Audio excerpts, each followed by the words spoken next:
আজকে পুরো ছাত্র সমাজ জেগে গেছে। জায়গাটাই স্বাভাবিক, তাদের অধিকারের জন্য। এইভাবে একটা অন্যায়কে চলতে দেওয়া যায় না। পুরো শিশু থেকে শুরু করে পুরো ছাত্র সমাজ সবাই আজকে মাঠে নামছে। আপনারা যারা অভিভাবক আছেন, আপনারাও ছাত্রছাত্রীদের সাথে মাঠে নামেন। এই দাবি আদায় না হওয়া পর্যন্ত সবারই নামা উচিত।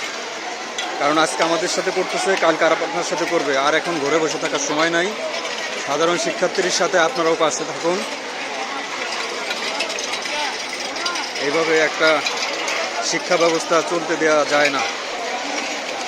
সাধারণ শিক্ষার্থীদের দাবি একেবারে সম্পূর্ণই যৌক্তিক।